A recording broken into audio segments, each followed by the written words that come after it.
if I could just take like the thinnest razor and just shave like 7 to 10 minutes off the movie and tighten it up a little bit, I think that's when I would love it. It just feels like there was...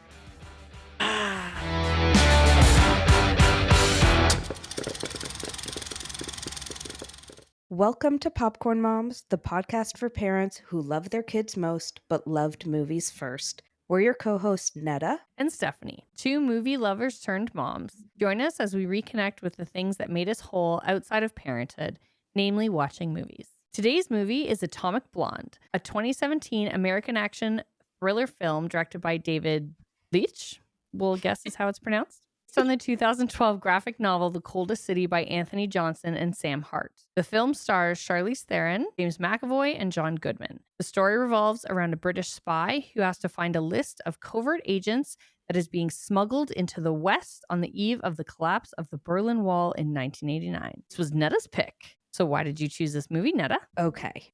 Okay, she So says. at the end of our last conversation about Black Bag, Yes, it was very clear we wanted a spy thriller that would actually like scratch the itch a spy thriller. of a spy thriller. Yeah. Atomic Blonde was like in the back of my mind. Oh. But I wanted to see what else there was. So I just did like a Google search, like, best spy thrillers. Yeah. And it was two categories of movies. You had your like action spy movies, which were like 90% franchises. Yeah. James Bond, Mission Impossible, Jack Reacher, that kind of thing. Yeah. And then you had, on the other hand, cerebral, quiet, tense type of spy thriller, British like mind games. Yes. 90% Very of them based on... tongue-in-cheek. Exactly. Like they're almost all based on John le Carré books. I just remembered Atomic Blonde as being kind of a mix of these two. Oh, yeah, cool. Where it had who is Satchel, who can you trust, and what's real, and blah, blah, blah. But also some very serious action. Yes. As well. Yes. So I decided to go for Atomic Blonde. And I'm curious what you thought of it. I was going to ask, and what did you think of your choice? No. You do this every time. You make me answer first. What did you think?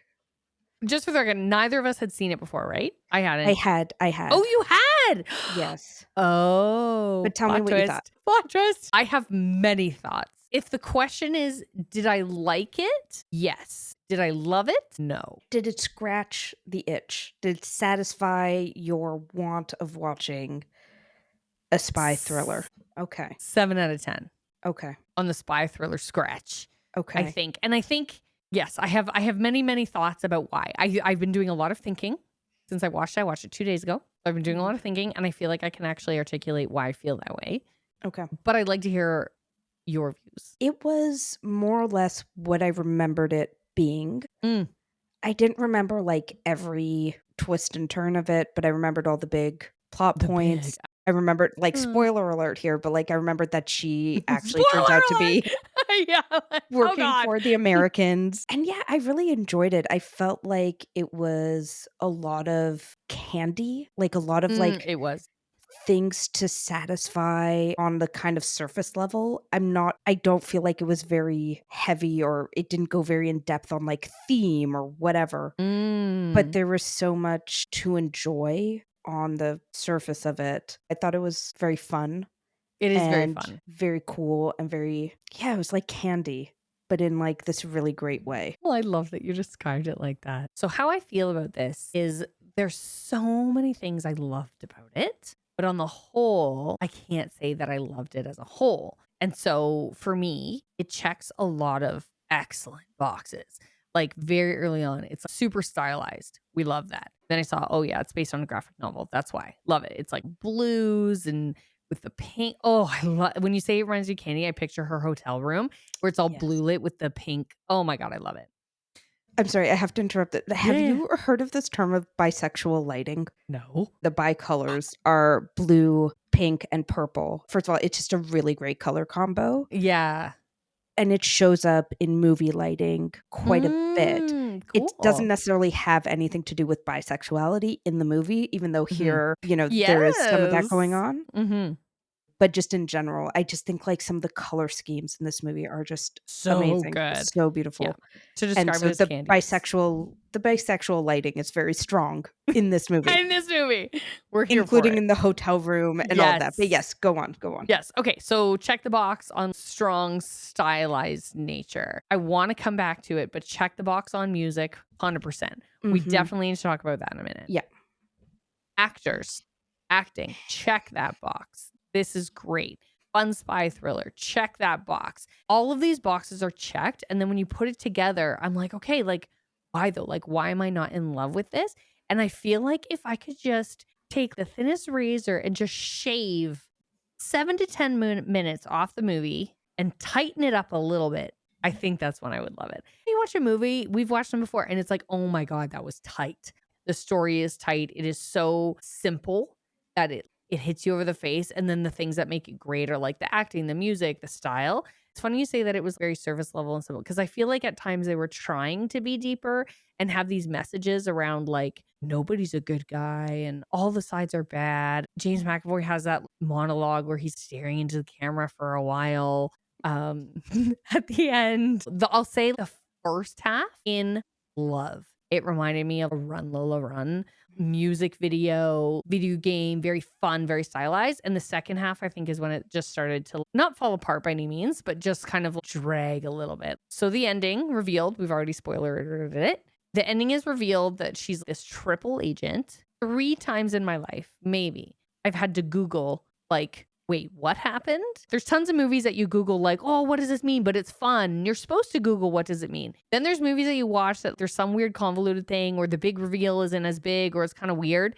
And it's like, wait, what? I was left at the end being like, wait, what? And I hated that. I hated that I was confused. And I Googled it and read about it so I could be prepared for this conversation. So maybe it's a me thing. I don't think I'm terribly daft when it comes to movies. No. And maybe I was right. I was reading and a bunch of people were saying, oh, if you watch it a second time, there's hints throughout.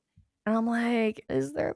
Yeah, I just think it could have been written tighter. I loved everything else though, a lot. I can see what you're saying in terms of like, it doesn't have that kind of like tightness. Right?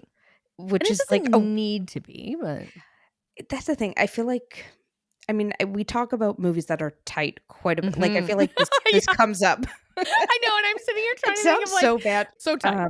I feel like this word is starting to sound like the word moist to me. I think the thing with this movie is, and now I'm trying not to say it, even though it's the word that I need to say. Oh, yes. I thought, so I'm just going to say it. I think that, yeah, this movie is not tight.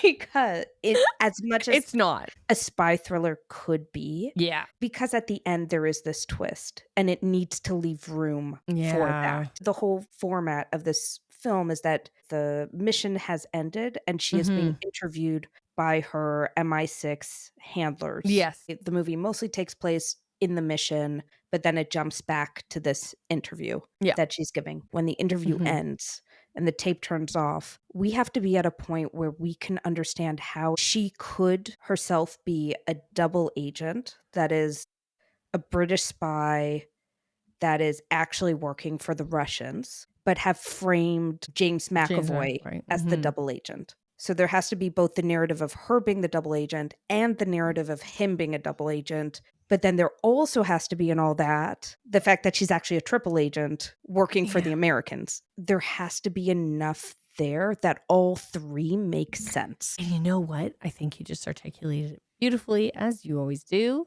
For me, it didn't lean light enough for you to be like, it doesn't matter. That was great. I think it really tried to do this. And it just, in my view, it didn't do all 3 things. The American thing was like, I had to Google it. Like, wait, what? And then I think there was no way that I believed that she was the double agent. Halfway through, I was like, ooh, maybe she is. That would be thrilling. But the way she was being in this, I was like, and like it just, and maybe this is how they played it. It started to be maybe more obvious that he was, because he had kind of gone rogue. They didn't weave that story well enough. All 3 narratives. Where about you? Like, do you think? I think it's interesting that you say that partway through, you're like, oh, maybe she's the double agent and that could be really interesting. But then you see her up close. You're in her perspective. You stay with her very closely throughout. And you can see This is not the story of a double agent. If this is her story, this is not the story of a double agent. At the same time, you see how he could frame her as such. I don't know. I guess just the fact that, like, to me, these three things are all plausible. That he's a double agent, that she's a double agent, that she's a triple agent. I guess maybe it's one of those things where if you were to look at it more closely and examine all the details and all the evidence, it would be clear. Yeah, that's what I wondered too. It doesn't really hold up. And like her being a triple agent, there's not really a ton of stuff there to support that. But I think just going along with the story at every turn where you are asked to believe that he's a double agent or where you're asked to believe that she's a double agent setting this guy up. And then at the end where you're asked to believe that she's a triple agent, I don't know. I guess I didn't have any trouble saying like, oh, okay, yeah. Okay. Yeah, okay, sure. I think maybe because the action was so propelling that I just kind of went along with it. You were there for it. And that actually maybe takes me to the thing about this movie that I think did work really well for me and maybe didn't for you, which was the pacing.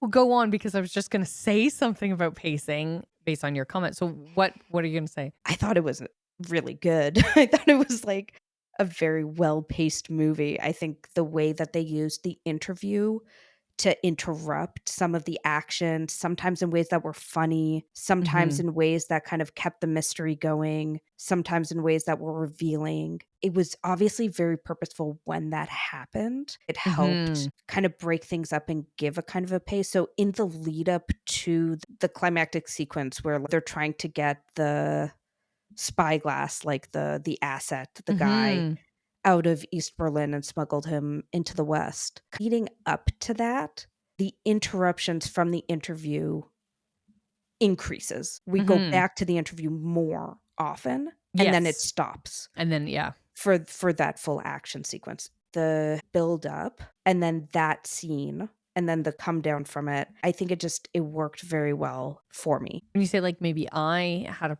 problem with the pacing, I don't.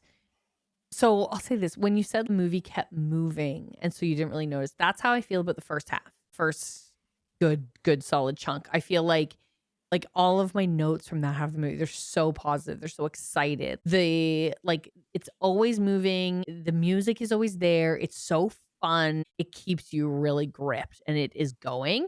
It's like going down this tight alley and it's so good. And then it just kind of expands a bit. But like I was less along for how it was then going. Maybe I want to talk about the format of it going back and forth from the interviews, because I don't know. I'm wondering if that's something I'm mentally stuck on. Did I like that or not? I don't know. Was it working for me or not?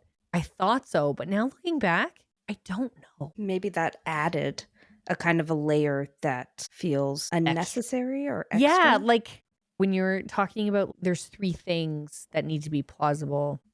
I feel like the interviews for me, sometimes I think that's a tool that movies use that's very exciting and interesting. I don't think it came across to me that way in this movie. I think a lot of times that format is used to show the difference between what happened and how it's being recounted. And how it's being recounted. And the fact is that there isn't really any difference for most of it. Yeah, maybe that's it. So there's not necessarily a lot that's like brought to light through those interviews per se. There are, I think, a couple moments that are revealing, but I think it might just be one or two. Yeah. Whereas I think it's used in this movie, I think it's used to show the relationship between her and her handlers. So her and the kind of larger intelligence establishment and her superiors. I think it's meant to show her character, even though I think we get all of that from the main action. And I think it is used mainly as a pacing device. Yeah.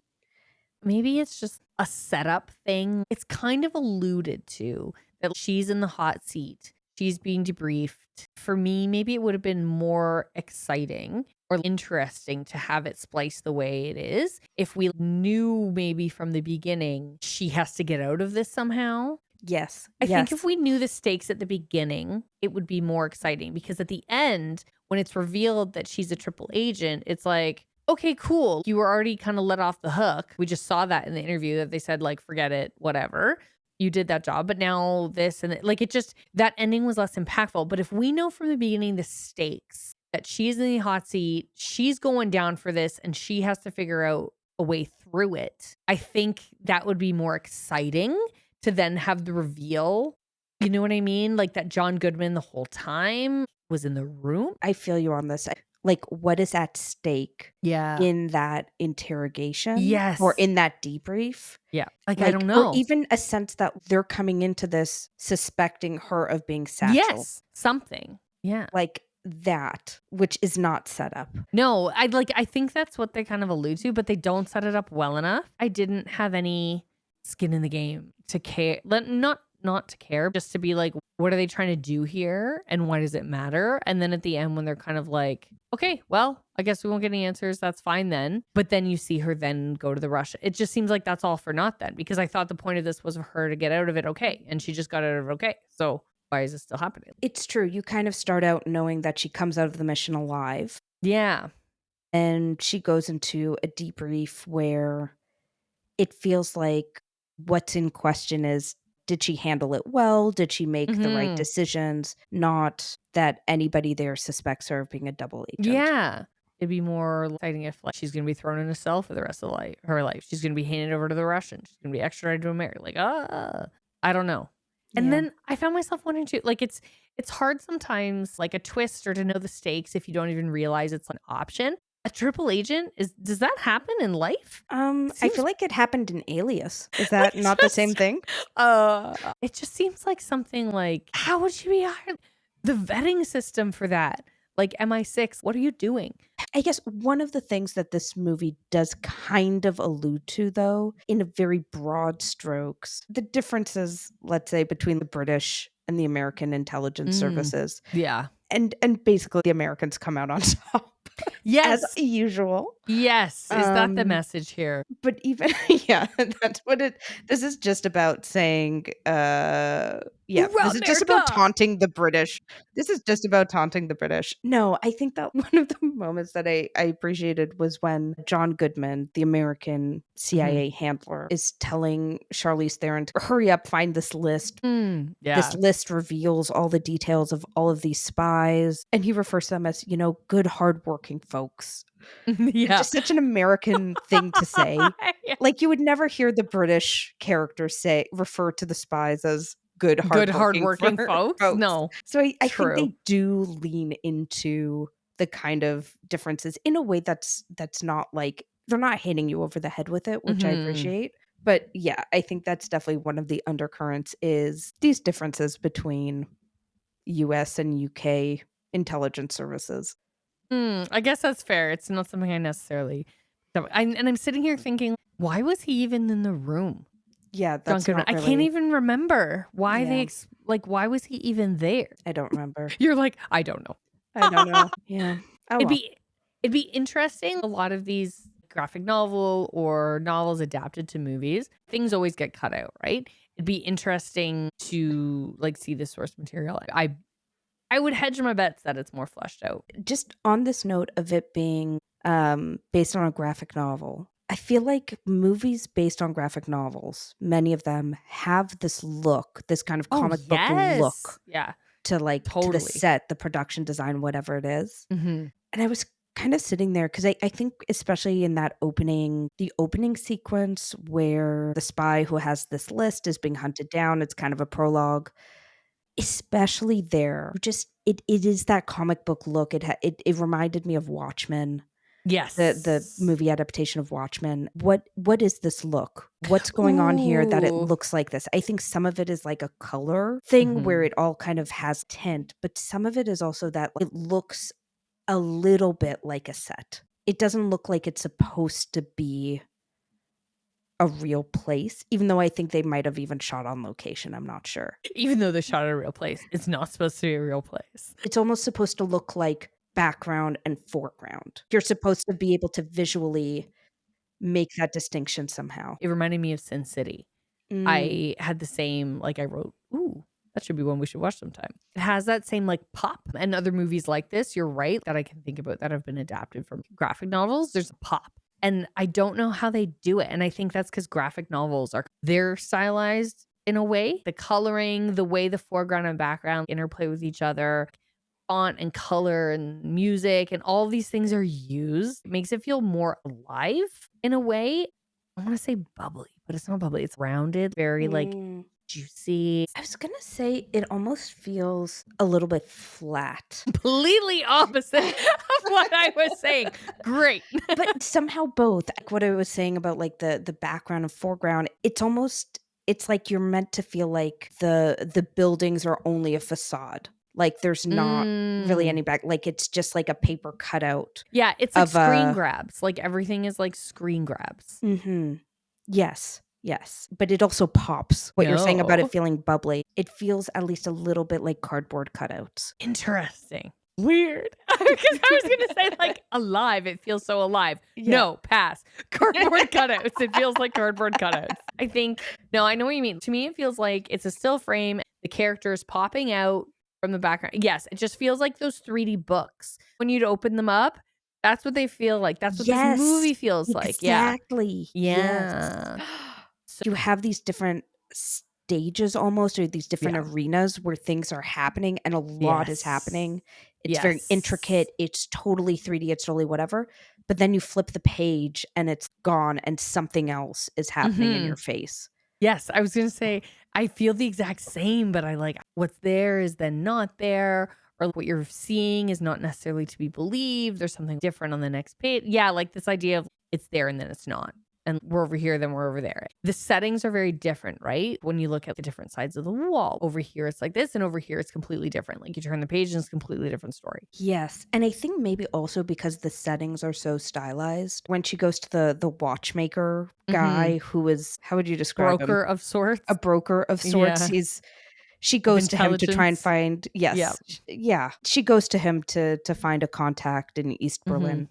It's all green and yellow, but still dark. Yes. And it's these, I don't know, would it be like Art Deco type lines that are going on? Maybe it's because you have these different sets, or you have these different arenas, or these different locations where things are taking place, and each of them has such a distinct identity. Yeah. Very much so. And you're kind of flipping between them. And that is part of why it feels like a unified world, like it's all one book. But each of these places or each of these arenas has its own identity completely. But it has a similar vibe. It all has a similar vibe. Yeah. Like it all works together, but they're very their own, the standalone pages. Yeah. If you will. What did you think of the fighting? Ooh, the fighting. The fighting was good. I feel like, I don't know. I feel like, what did you think of the fighting? I mean, I also thought it was I thought it was good, especially for the kind of climactic fight sequence. It's one shot or stitched together to look like one continuous shot. You see them get more and more bruised as you go. Just the makeup on that, I think, is really impressive. Yeah. And you just see her getting beaten down. She is tired. The other guy's tired. They're animals. It's just by sheer force of will that they can make it in a lot of movies. People don't get tired when they get stabbed. Maybe they flinch, but then they go on fighting more or less as if they don't have a knife sticking out of them. Yeah. Okay. So I think a few things. I'll say I'm two minds about it. I like the fact that as the fight progresses, I think they're trying to depict the injuries they have sustained, and they are tired, and this is how this now looks. It does make it less exciting as the fight goes on, as they're getting weary and just struggling, but also still good. Like, it doesn't take away from it by any means. So that is one of my thoughts of the fights. I like that they get fatigued and get tired, and you can see that, and it wears on them. I like that. The other thing I think about the fights is like, the idea of seeing something new as an action fan is very exciting. And I feel like I didn't really see anything new in terms of how the fighting took place or what that looked like. And it maybe wasn't like gritty in it. To me, that they got tired made it more exciting. Yeah. I like that they basically got animalistic, that Yeah. they were reduced to just pure Just like, survival. yeah. You know, they're tripping over their own feet. She bumps into a door and gets knocked down from just herself. There's nobody else is doing that to her because she's just so down, but the other guy is down too and in a similar state. So to me that was exciting. To me that was new, I guess. So and like that one take is part of it. Which, I mean, is that not new? The like doing it as one long take? I'd have to think about it because I feel like I was processing, oh, they're trying to keep this as one perspective in one take, but it's not. I wasn't as wowed maybe by it. The latest John Wick, one of the coolest fight scenes I've ever seen in my life. And this is John Wick 4. So they've had 3 John Wicks of completely revolutionizing action and giving you new things. And they still did it in the 4th one with a one-shot take. John Wick 4 does a one-shot take that I've never seen the likes of in anything. This maybe is laying the groundwork and like flavors of those kind of things happening in the future. And I just like, I don't know. I wasn't as like, I thought the fighting was very good. It definitely had flavors of John Wick. You could see the influences there. And the director was like attached to both projects. That makes perfect sense. It was very impressive. But I guess for me in those like action-y movies, you're looking for those like cool kills. Like, oh my God, I've never seen that before. I've never seen that before. That didn't happen. That I also very much enjoyed that you actually feel the weight of the fight with these people. But maybe they didn't capitalize on that. Like them being tired, they could have had some cool ways to kind of like out people. But it's like, no, guns, knives, getting hit in the head with things. I did really like the scene though that she this is why maybe I like the first half a lot better. It was so promising when she goes and checks out the apartment of the I can't think of his name, Gascon. Anyway, the dead spy. And the dead spy and all the police come. That was more exciting to me as a fight scene when she's going through the apartment and figuring out how to use the things in her environment because she knows she's outnumbered, she knows she's outpowered, and she doesn't want to get caught. That was more exciting, and she gets out with the yellow rope. That was, thinking about it, that was a much more exciting action sequence to me. And maybe that's why I feel much more strongly about the first half than the second half. Yeah. That's fair. Yeah. What are we thinking about? Also interesting scenes. Let's talk about the music. Oh, I was obsessed. This music is incredible. I actually think like at the end of it, Sean asked if I liked the movie, and I said, I feel like I like the music better than the movie itself. And I feel like that's not good. That's not good when the music kind of outshines in some ways. But I feel like at one point I wrote down it's like an 80s techno odyssey. Yeah. The sampling, they actually made a tongue-in-cheek joke about sampling at one point. Yeah. But the sampling, the soundtrack, it was so perfect. The opening song when he's running and you got that big bass and then David Bowie and then the 99 Red Balloons in German was so clever. Blue Monday and then George Michael father figure. Like it's just yeah, that's the scene that I really like. I also, okay, I'll say two things. Sorry, I've just listed off the soundtrack. Yes. But I loved it so much. And all of those happen in the first half of the movie. And then there's still good stuff. But what I loved so much about the first half of the movie more than the second is I love when movies are so clever, and they did this, that the music is playing in the movie. Yes. You know what I mean? Yeah. It's on the car radio. It's on the stereo in the club. And there was that one scene where it goes in and out, right? I think where the bad Russian is interrogating these poor teenagers, or German, I guess this bad German, I guess. I think they're German. Yeah. A bad German officer is interrogating these poor German youths. Yeah. He's like, dance. He makes them dance. And it goes like the way the sound goes is sometimes it's coming out of the stereo and sometimes it's that overwhelming cinematic music. And the way it goes back and forth, again, I think it's, to me, some of that is all about the pacing. Gets you to start and stop and be in and out of the action. Yes, absolutely. I think the music was used so well. Yes. So great. I feel like though there's something, the magic of it died for me in the second half of the movie. I don't know why. When do you think it switched for you? I definitely feel like, I keep saying half because I do feel it was around the like hour 10, hour 15 mark. So I'd have to look back and be like, what was happening? at that time. It might be like definitely before they go over to get Spyglass. Maybe around then. Yeah, that makes sense. Things just, I feel like there was like a tonal switch. Yeah. And I liked the tone of the first half, but it was more like Candy, more like graphic novel stylized. And then the switch happened. There were still things I liked a lot about the second half, but something tonally fell off. And maybe it does have to do with the music. Yeah, I'm trying to think. Yeah, I did say like the whole thing moves to music, but it's funny because I stopped taking notes about the music around halfway through. Yeah. And Tyler Bates, as a composer who I love, also composed the music. And yeah, one of my last notes was this more about the music than the story? But I do love the story. I love there's a list of spies and it's been stolen. We have to get it back. I love that story. But the music was very prominent for me. Yes. How did you feel about the whole Delphine storyline? I loved it so much. Yes. How did you feel? And then I have to tell you something funny that you won't even believe me about because it's so ridiculous. Tell me.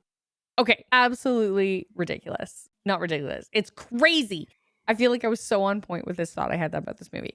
Okay, so I'm watching the movie. We've never watched, I don't think, a movie with Charlize Theron in it before. No, we watched Mad Max. Yeah. Fury Road. Yes. I think that might be the only one. Correct, but she's not like her typical self. Like she's very different in that movie. But anyways, I love Charlize. I think she's just like this titan. She's like a bombshell. She's incredible. I love her. Big fan. And I thought it was funny, like early in the movie, after she meets James McAvoy's character and he follows her and he sneaks into her hotel room, she like grabs him and she's like straddling him on the bed. And this is like maybe typically in a movie when you would expect some sort of sexual tension to build between the two characters. And my immediate thought was like, I don't think so. I think she's too much. She is too much for this man who I also love. Yeah. But the chemistry just isn't there. And then I had this thought to myself of like, who's good enough for Charlize? And then I was like, probably another woman.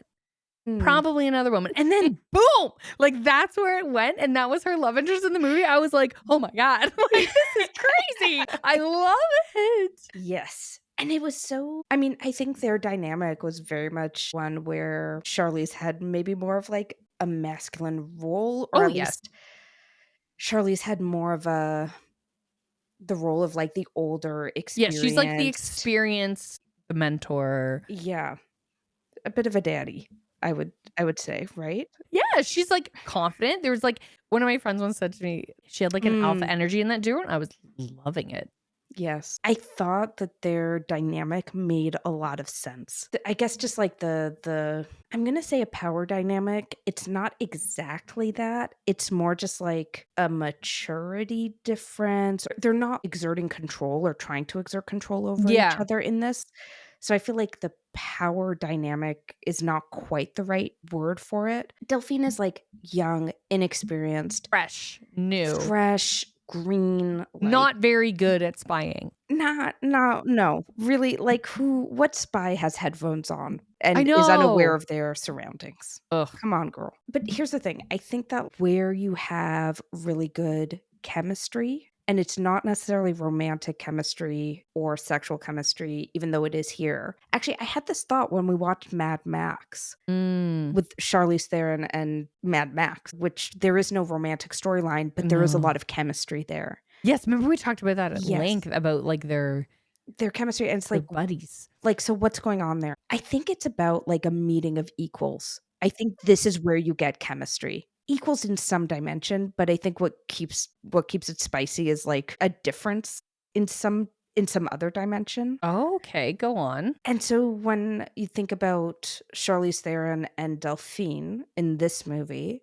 the difference is clear. But like, what's the meeting of equals? It's not just their gender. No, though I think that is part of it. I think I was gonna say like it's respect for like the world they live in, like being spies. I think. But she doesn't have chemistry with James McAvoy. He's also a spy. He's much better than Delphine. I know, but I think he's framed up to be like wild and rogue. So maybe it's that they both still have a kind of respect for the work that they do. Yeah, like old school respect. I think because James McAvoy is kind of like the anti-version. He's pretty loud, and the things he do is loud, and the clothes he wears is loud, and he's very like, this is who I am. He's not being sleuthy, sneaky. He kind of is, but on the back end, you don't see it.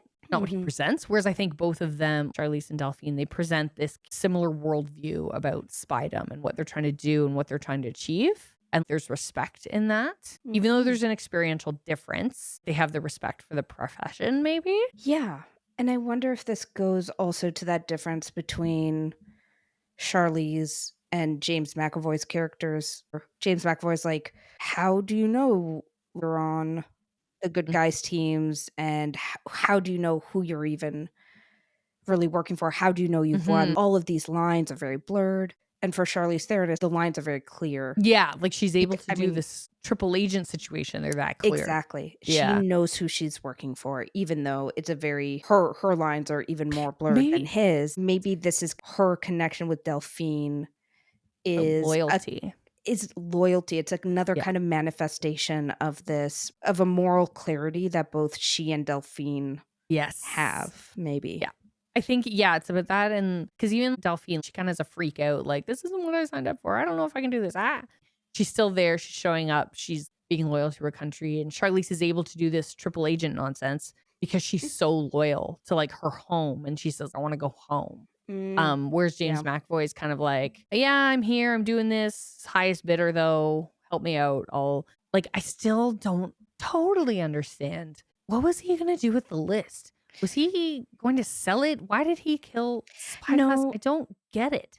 This is a bit of a weird, I think this is like a bit of an inconsistency in his character. On the one hand, he is amoral, can't tell up from down, blah, blah, blah. The way they put it has kind of gone a bit wild. And her insight into him is that actually underneath that, he's like actually an excellent spy and totally in control. And you see that he is an excellent spy and that he managed to spy on her very well. But you're kind of supposed to believe that, like, at his core, he is morally confused and he doesn't really know who he's been working for and what it's all for and blah, blah, blah. But none of his actions show you that. His actions, like the reason that he went to the Germans was because he knew that Charlize was actually working for the Americans, or he thinks that she's Satchel, I guess, and is working for he doesn't know she's a triple agent. He thinks she's the double agent. He sets Spyglass to be killed in order so that he doesn't fall into her hands anyways. But he is acting in the best interest of England. Like he is doing this in order to fulfill his mission of making sure that list gets across the border safely to MI6 and to make sure that this double or triple agent doesn't get away with the asset of Spyglass, of this guy who has the list memorized. So his actions show him to be very straightforwardly acting as he should in this, loyal whatever way. And the kind of wildness, we are told, is a cover for actually this very calm, or I don't know about calm, but very in control, level-headed or clear-sighted, masterful spy. But then we're also given this sort of monologue about how he is morally confused and doesn't know what's going on. Right? So this is what's weird to me is because when I Googled this, the internet was telling me that he killed Spyglass because he didn't want somebody else with the list running around. He wanted to be the only one with the list so he could sell it. I don't know if I believe that. Do we have any indication of that? I don't think so. He looked like he was sneaking away in the night at the end there. But the other, so a few things. I don't know why he killed Delphine, now that I think about it. So I was just going to say, okay, Netta, let's go with what you just said, and now I'm going to throw things at you, and let's work through it. Okay, one, he gets the list, like, decently early in the movie. He recovers it, and he calls to say, I got the list back. Like, we learned that, so why not take it in? What are you doing? Why not take in Charlize at the same time? Why not take it in? And then everyone will know that she is Satchel. And then, you know what I mean? So that's weird. But he like continues down the road of the story. And then, go on. Sorry.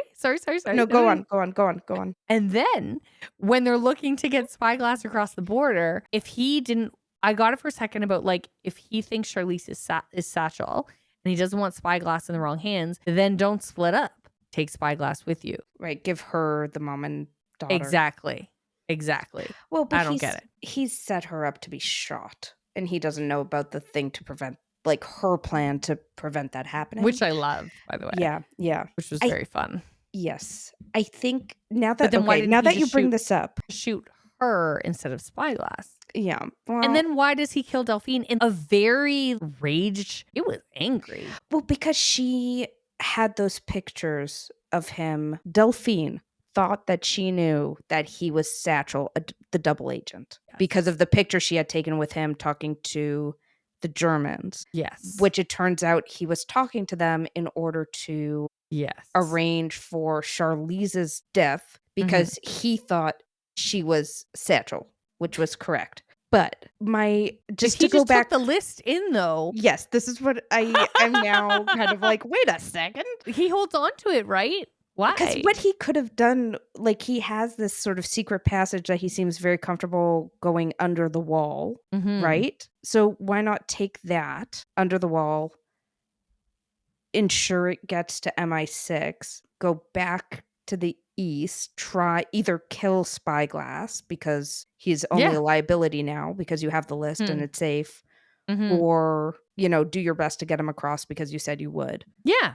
Yeah. Exactly. Why didn't he do that? Like, once he had the list, I thought, where's this movie going? Because and then when he didn't turn it in, it's like, ooh, he didn't turn it in for a reason. But then we learned that he called to say he had the list. So I'm like, what the fuck? Yeah. This is confusing to me. Yeah. See, it all starts when you look really closely, it kind of starts to unravel. Yeah.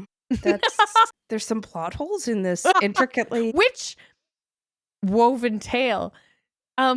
Which I was gonna say, like, spy thrillerness on the whole, I think is very tricky. I think you really nailed it at the beginning when you said it's either action spy thriller or like really cerebral. And I think it's hard to do well because when you throw twists in, there's so much room for plot holes. Yeah. Because people, they behave one way in the first half and then you're shown a different side of them in the second. Or is this consistent with their character or not? Like, I understand this idea that James McAvoy, he was a very good spy, but his whole monologue about who knows what side you're on and this and the other, I thought that was a monologue. Him kind of being like, screw this, I'm going my own way. Right. But none of his actions, it turns out, indicate that he was going to try and sell it. No, but the monologue. But also, why didn't he take it? Why didn't he just right take away? it? Why didn't he? Like, that was his mission. You got it. He's friends with the spy who was murdered in the beginning. That never, like, what? Yeah. The reason that I am a bit hesitant to go too hard on this is because I am not totally confident that there's nothing there that explains it and that I'm not just like forgetting something. I know. But yes, I think this is a plot hole. Their desire to straddle the line of like, who is Satchel and is she a triple agent, which was actually never a question posed, which would have been more exciting. I think left room for some plot holes. But no movie is perfect, but incorrect because we have watched several movies, which we have said are perfect. I think but there's spy been movies, a few, but very spy very movies few. very, very, very hard. Plot holes for sure in any movie if you look hard enough. But you know, if we compare this to Black Bag, which we also like, the issue there was also that it was trying to combine two different types of movies.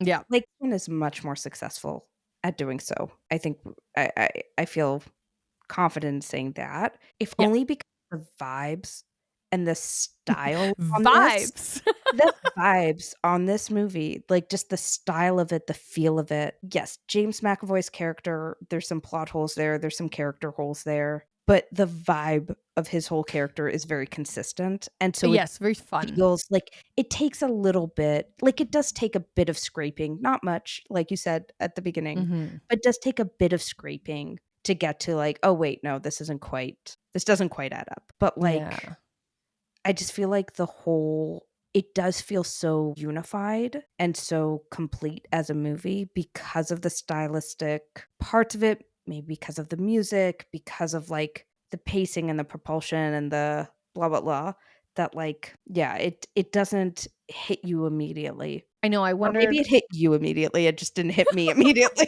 Maybe. I did wonder if this would be the type of movie that like I appreciated more a couple days later, or if I watched it again.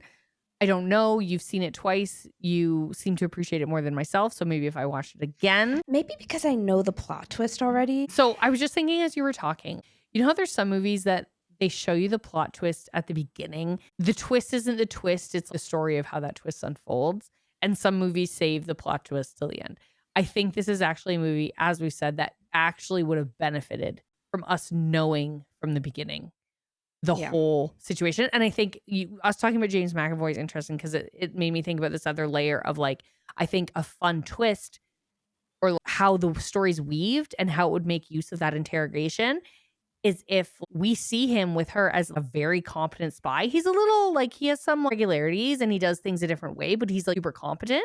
But because of how he presents maybe MI6 and the agency, he thinks he's a lost cause and he's wild and he's unreliable. And so we see her in the interrogation frame him that way. So it makes him look more like he could be the double agent, but in realistically, we see him be this excellent spy. Right. And like that could have been more exciting as like now we're seeing her weave this tale. Why is she weaving this tale? For there to be an actual difference between what we're seeing and what she's telling them. For there to be a bigger gap. Yeah, and setting him up more as the fall guy. Yeah. I mean, I guess as it is, what it does is like we're not aware that there's anything to wonder about so much, which I think is an interesting thing to try. Mm-hmm. But I think the effect that you want to have with that is for then when there is a twist for it to hit you really hard, for it to hit you harder, because it's not like you're not trying to figure anything out. You don't think there's anything necessarily to figure out beyond, the kind of surface level story that's being told. But it seems like here, instead, it mostly, in some cases, resulted in confusion. Yes. Or in my case, again, I don't remember how I thought about it the first time I saw this. But in my case, it was just kind of like a cute, like fun. It's kind of like, oh, okay, cool. Turns out she's a triple agent. I was going to say too, do you think, I think the reveal at the end happened too fast. Both reveals like back to back. This idea like, ooh, she's Satchel and she's got this brunette wig and she's with the Russians now. It was like a 3-minute period that like, ooh, buy her as Satchel. Ooh, buy her as an American. It was like, too quick. It was like boom, boom. And I think they lost something there. It's like the twist happens in the epilogue. It's like the story is over and the twist is kind of like happening. It's not an afterthought, but it's kind of happening in kind of as an added attachment, I guess. This is where, for me, when we talk about the movie being tight or not, I think where the twist, that reveal or the twist happening, maybe this is where it kind of feels a bit more loose. Like, it's not like the twist is revealed in the thick of the action. It's revealed at the end of an epilogue. But sometimes those are like, you think the movie's done and then it's like, oh! There's a few movies like that. I will not say them because... Yeah, don't tell me. Maybe you'll choose them. Oh, maybe. So yeah. Okay. Okay. No? Okay. What do you feel like watching next?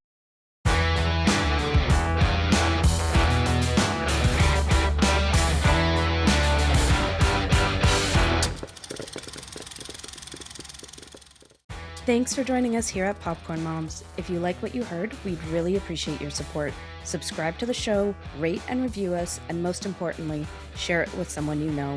Thanks for listening.